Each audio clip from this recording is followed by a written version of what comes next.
Alien recruits saw human battle footage, and finally understood why humans terrify the galaxy ******. The war theater at the Orion Strategic Academy was built to impress. Rows of seats climbed up in a wide half circle. Holoscreens hung from the ceiling like silver webs. On the walls, banners showed battles from 100 worlds. Explosions, ships, heroes, frozen in light. More than 300 cadets filled the room. Chitin, fur, scales, feathers, every kind of body, every kind of world. Soft talk and low clicks drifted through the air as they waited for class to start. Koresh sat in the second row. His dark plates overlapped down his shoulders like natural armor. He was Varen, a species born for war. 7 feet tall, heavy muscle, claws that could cut stone. He leaned back in his chair with slow, lazy pride. Another cultural exchange lecture, he muttered. Beside him sat Nira, a slim loop. Her skin was almost clear, and thin lines of light moved inside her like tiny rivers. Those lights shifted color with her mood. Right now, they glowed soft blue. You could try not judging before you hear anything, she said. Koresh snorted. It is a human instructor, Nira. They don't have plates, or claws or fangs. Their bones break if you look at them. What can they teach us about war? The side doors at the front of the room slid open with a hiss. A human walked in. She wore a plain, dark uniform. No shiny armor. No glowing rank symbols. Just a small badge on her chest. Her hair was cut short. There were fine lines at the corners of her eyes, like cracks in glass. She moved like someone who had carried a heavy pack for many years and never once dropped it. The screen above the podium lit up with her name. Major Elena Ward, Human Defense Force Exchange Instructor Ward stepped up to the podium and rested her hands on it. She did not shout. She did not roar. But when she spoke, the sound in the room died at once. Cadets, she said, welcome to Human Warfare Doctrine. Today, some of you are going to be very annoyed. A few small laughs broke the silence. Koresh smirked. Ward's eyes passed slowly over the room. They were a flat, steady brown. When her gaze reached Koresh, it stayed on him for half a heartbeat. No more. Still, without meaning to, he sat a little straighter. You are all here, Ward went on, because the council keeps asking the same question. She tapped a control on the podium. The lights dimmed. The banners on the wall faded away. The ceiling dissolved into a night sky full of stars. A large holo appeared in the middle of the hall. It showed a canyon on some rocky world, with a deep river at the bottom. A long bridge crossed the gap, thick with concrete and metal. On the side of the holo pale text floated in the air. Outpost Theta, Bridge Earth. Year 2007 Defenders, 24 humans attackers, approximately 300 armed hostiles. Question 1, Ward said. How did a small, soft species with no natural weapons survive long enough to build something like this? A low murmur ran through the seats. Koresh clicked his teeth. 24 against 300, he whispered. They were crushed. This is a story about failure. Ward heard him. She did not glare. She did not change the set of her mouth. Only her head turned a little in his direction. Cadet Koresh of Varen, she said, her voice calm. If you were in command of those 24, what would your doctrine suggest? Every eye turned toward him. He almost enjoyed the attention. Order retreat, he said at once. Fall back to safer ground. Save the troops. We can always rebuild a bridge. Ward nodded once as if the answer was on a list she already knew. A smart answer, she said. Clear, reasonable, textbook. She faced the rest of the hall. Now, she said, watch very closely what the humans did instead. The next class was even more crowded than before. Cadets squeezed into seats. Others stood along the back wall. Even some instructors came to watch. Everyone had heard about the bridge footage Major Ward showed. No one was laughing now. Koresh arrived early. He would never admit it out loud, but he had replayed the battle 3 times the night before. He still didn't understand how humans could fight like that. They were too fragile, too slow, too exposed. Yet they did not break. Nira sat beside him, her inner lights glowing a soft gold. You were in the archives last night, she said. Koresh frowned. You can see that. Your access log is public. He grunted, annoyed but unable to deny it. I want answers, he muttered. Something about them feels wrong. Nira tilted her head. Or something about us feels incomplete. Before Koresh could reply, the room dimmed. Major Ward walked in, her steps calm and steady. She didn't look tired. She looked prepared, like she had seen 1,000 classrooms and 1,000 war zones and treated them almost the same. This session, she said, is about how humans plan, or rather, how we plan for everything to fall apart. A new hologram appeared. A maze of narrow streets, cracked buildings, smoke drifting across broken windows, a city under fire. Operation Iron Echo, Ward explained. Urban combat, civilians everywhere, enemies hidden in the crowd, chaos from the first second. The holo zoomed into a human squad moving between ruined cars. They stepped carefully, checked every doorway, every shadow. Their weapons were low-tech by galactic standards. No glowing barrels, no guided plasma rounds, but the way they moved made the room fall silent. They're too slow, a Krell cadet muttered. They're alive, Ward said. There's a difference. On the holler, the squad froze as two small children ran past them, screaming. Then instantly one human stepped forward, shielding the children with his own body. Enemy shots rang out a heartbeat later, hitting the wall behind where the children had been. They can't sense danger like Zelthari, someone said. So how they expect danger? Ward answered. Always, even when things seem calm. Especially when things seem calm. She switched to another view, a human training course. Recruits crawled under wire while explosions shook the ground around them. Real explosions, not soft simulations. Dirt jumped. Walls cracked. What kind of training is this? A Turan gasped. The kind where nothing goes according to plan. Ward said simply. The kind we use to inoculate soldiers against panic. Koresh leaned forward despite himself. On screen, one recruit dropped his weapon in shock after a blast went off too close. Another grabbed him by the vest, shoved him into cover, and yelled in his face. Pick it up. You can panic later. Ward paused to holler. Human training builds two instincts, she said. 1. Protect the person next to you. To keep moving, even when your mind is screaming to stop. She tapped the controls again. Now a starfield appeared. A lone human destroyer facing 3 pirate cruisers larger, better armed, heavily shielded. The human ship didn't flee. It accelerated. It dove between the cruisers so close that their heavy cannons could not track fast enough. It fired smaller weapons, targeting sensors, thrusters, every weak point. Why charge? A Zelthari cadet whispered. Because retreat guaranteed death, Ward said. Moving toward danger gave them a chance. Koresh swallowed hard. This was not recklessness. This was calculation. So sharp it felt like madness. The human destroyer broke through the chaos, battered but alive. The pirate ships drifted, dark and powerless.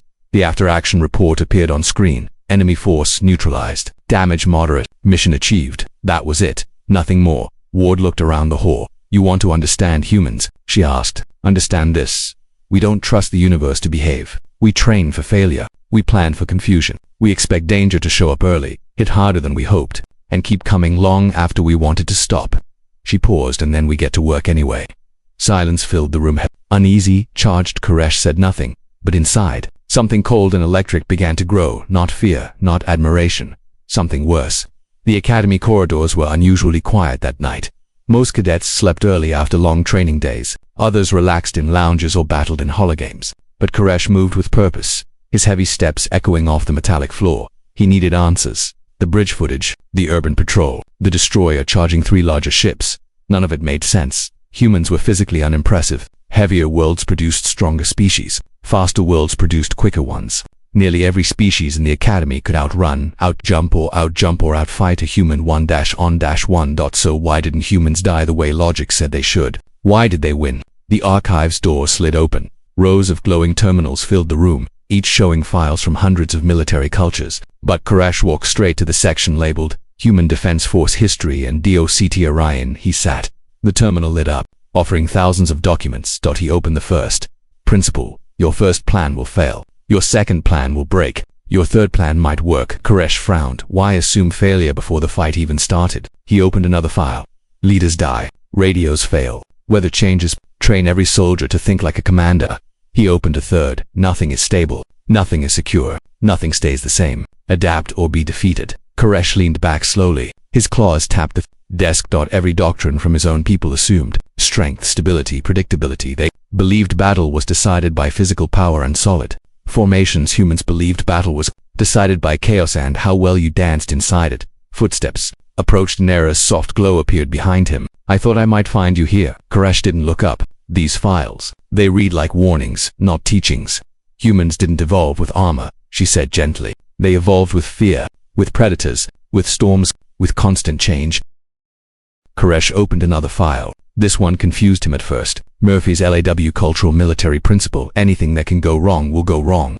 Below it were examples from human history. Engines failing mid-mission, maps being wrong, reinforcements arriving late, weapons jamming at the worst moment, and instead of despair, humans treated these disasters like routine problems on a checklist. Nera read quietly beside him. They train to expect disaster, she said. So when trouble comes, they feel prepared instead of surprised. Koresh scrolled again. Battle logs from Earth's past filled the screen. A force of 300 villagers repelling thousands using terrain. A small mountain unit holding strong after losing all communications. A surrounded squad choosing to break out rather than surrender. A medic going back for wounded soldiers again and again under fire. Humans wrote down every victory and every mistake. They learned from both. They shared both. Look at this, Nero whispered, opening one report. It showed a defeated human commander listing his errors one by one. No excuses. No blaming weather or luck or broken gear. At the bottom, these mistakes must not be repeated. Here are the solutions. Koresh stared at the line for a long time. His own people hid failures,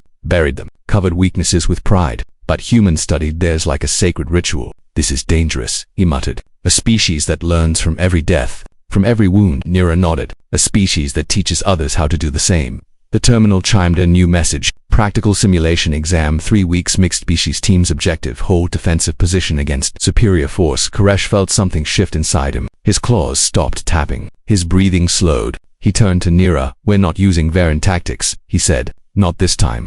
She looked surprised. Then what will we use? Koresh touched the screen, opening a final file.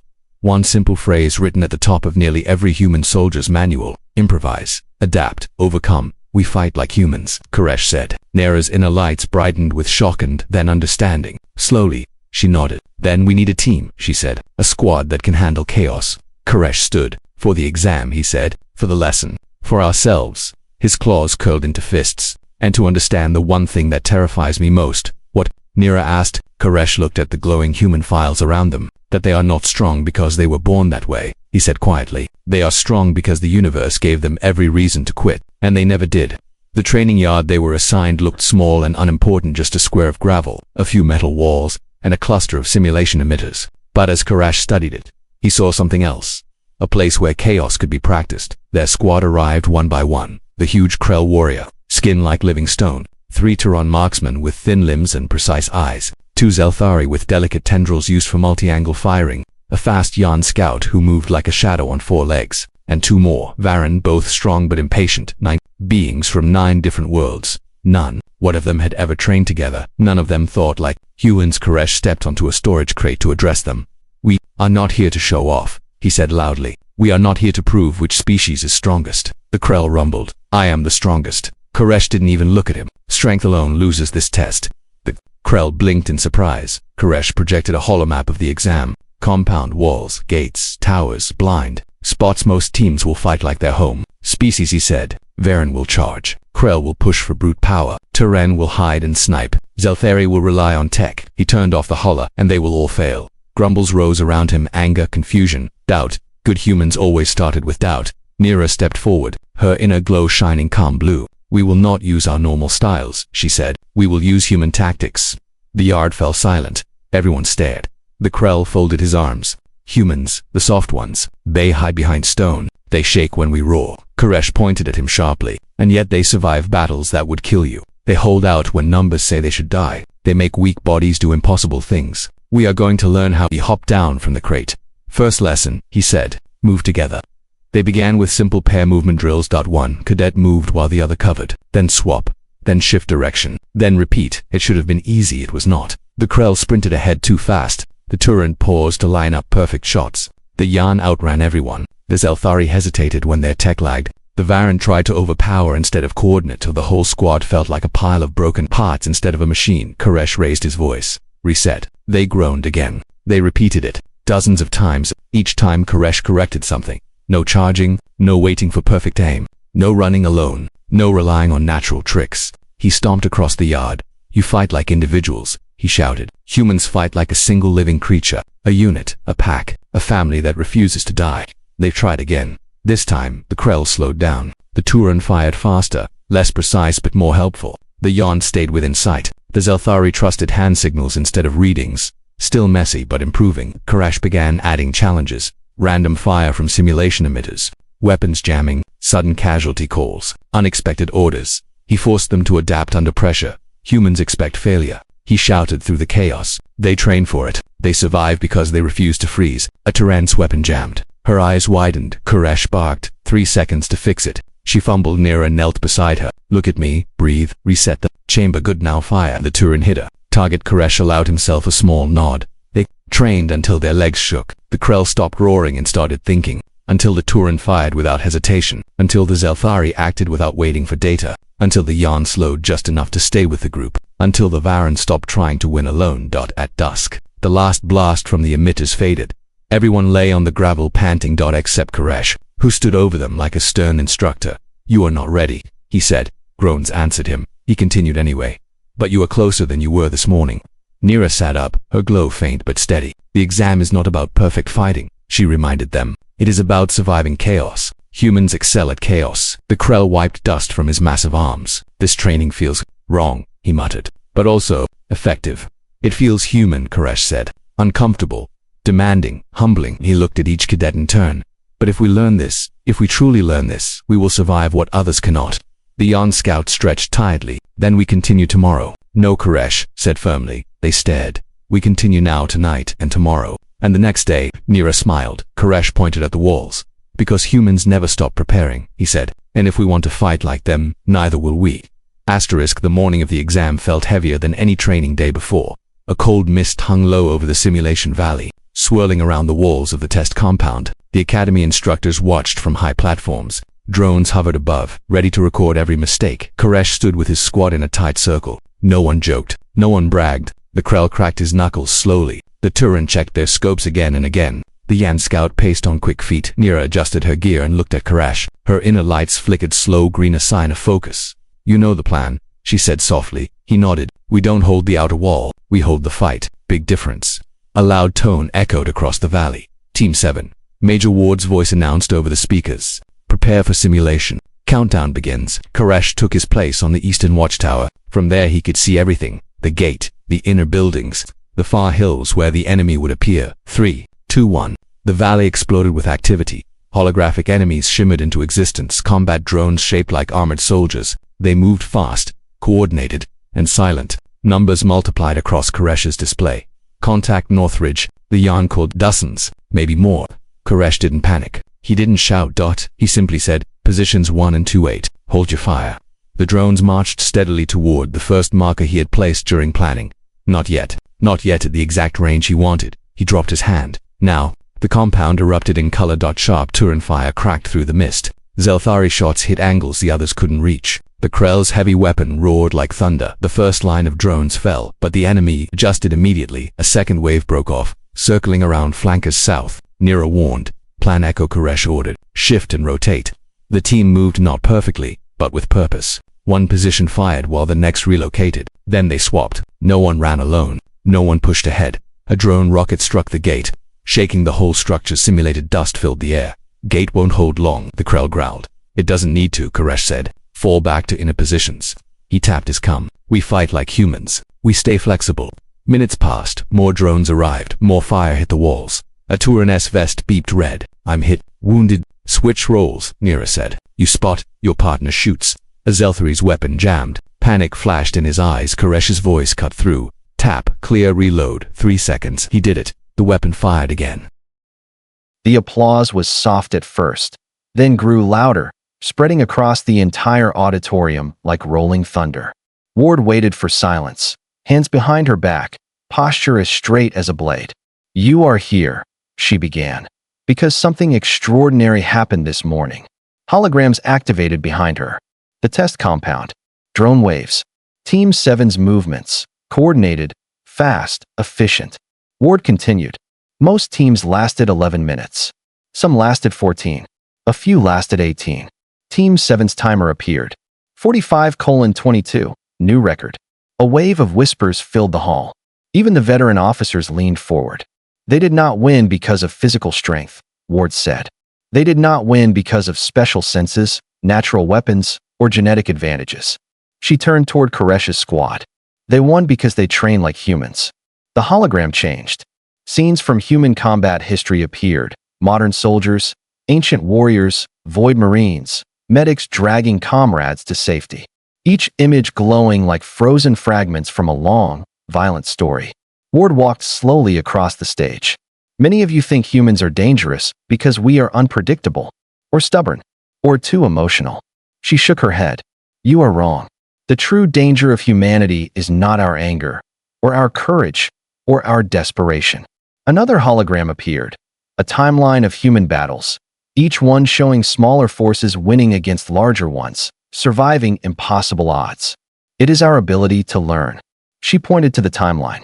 We lose a battle, we record every mistake. We survive a disaster, we record every choice. We win against impossible odds, we record how we did it. She tapped the terminal. And then we teach it. A new hologram flickered to life. Team 7's drills. Koresh shouting commands.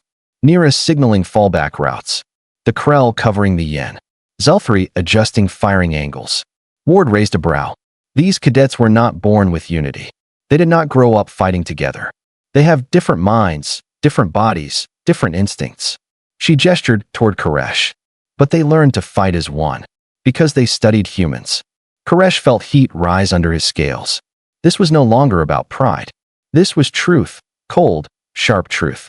Ward turned back to the audience. You want to know why human tactics work? Because we do not believe in perfection. We believe in preparation. Another hologram activated.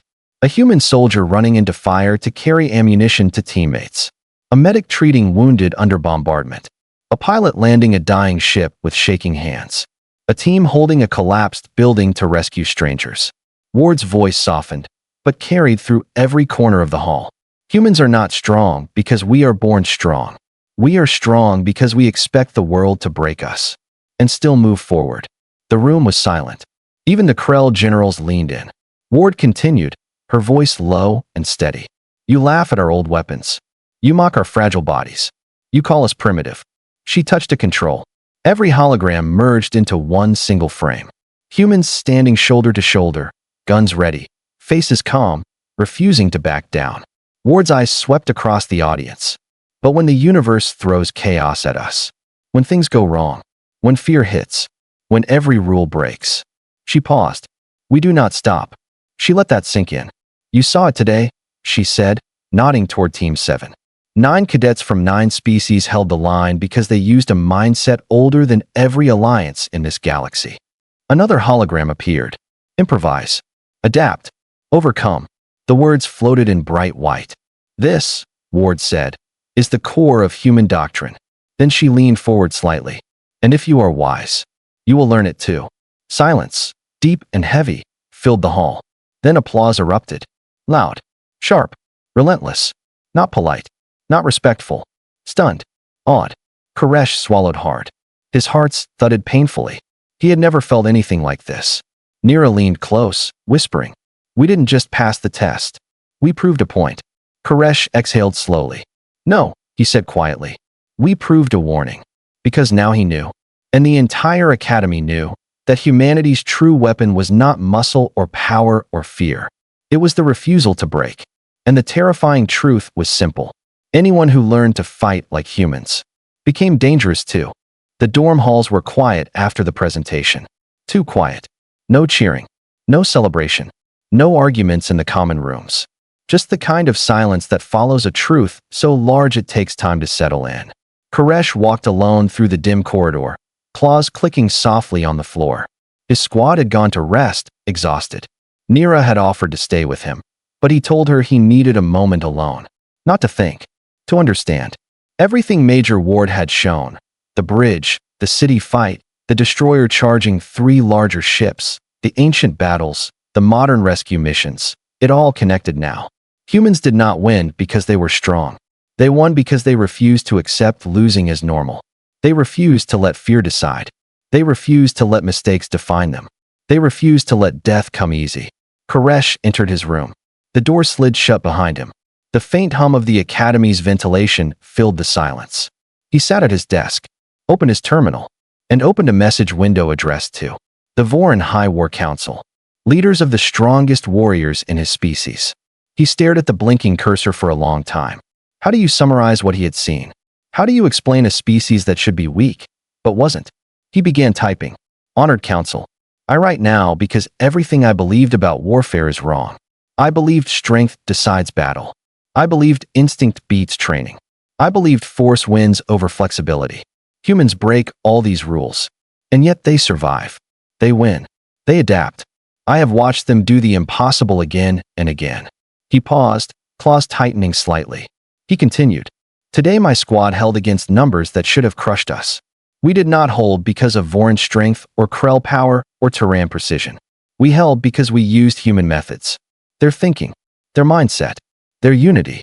We held because we prepared for failure instead of fearing it. He shifted in his seat, remembering Ward's final words.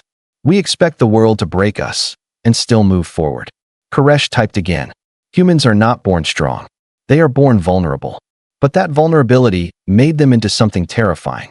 A species that studies every mistake, every wound, and every death, and grows stronger from it. He hesitated before writing the next lines. Not because he doubted them, but because of how true they felt. If humanity offers alliance, accept. If humanity asks for cooperation, join. If humanity chooses peace, support them. And if war ever comes, do not stand against them. Not because they cannot be beaten, but because they will not stop trying until they learn how. And they always learn. He read the message once, twice, 3 times.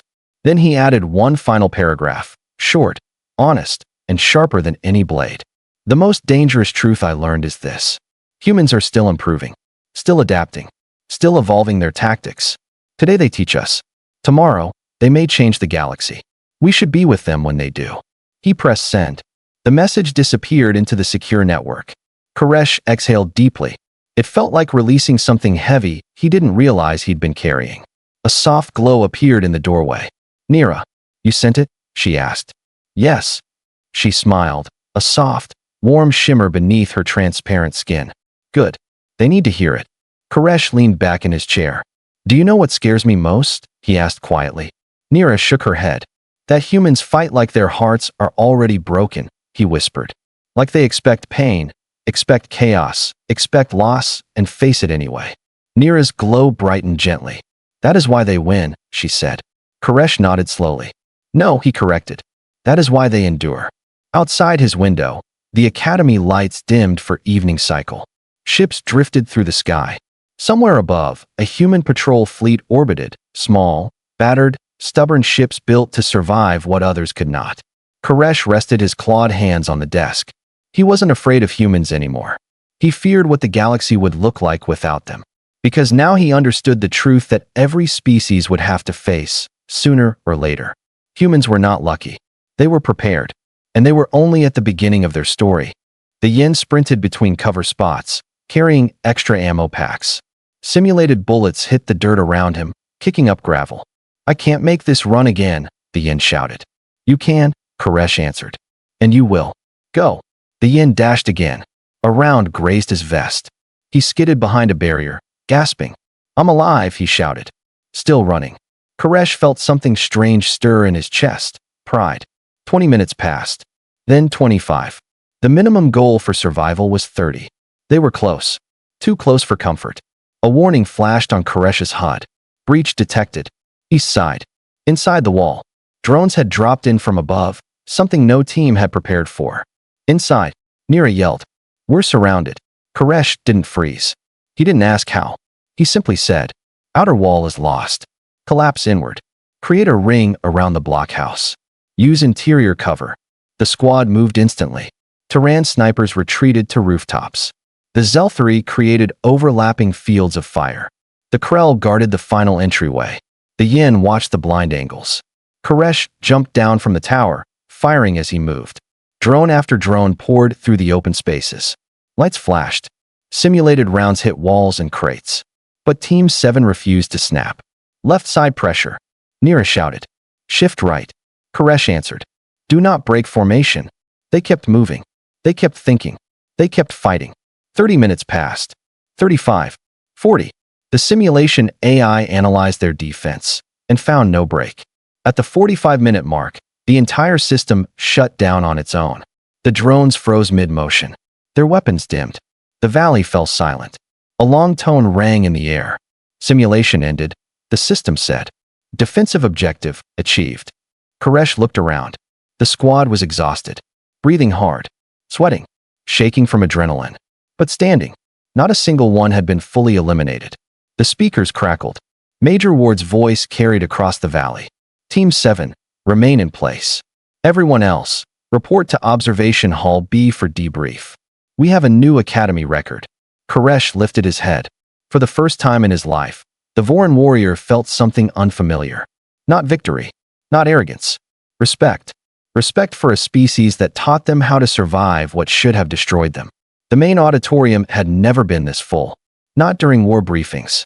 Not during graduation events. Not even during visits from council leaders. Now hundreds of cadets packed every seat. Officers from different species stood along the walls. Even high-ranking generals watched from the upper balcony. All because of one rumor. Team 7 had done something impossible. Koresh sat stiffly in the front row. The Krell beside him looked almost nervous, which was a miracle on its own. The Terran whispered to each other. The Yin sat curled with quiet pride. Nira sat to Koresh's right, her inner lights glowing steady blue. "Why are there so many?" the Krell muttered. "Because they want to meet the species we copied," Nira whispered back. The room dimmed. A single spotlight fell on the stage as Major Elena Ward stepped out. No music. No dramatic entrance. Just calm footsteps.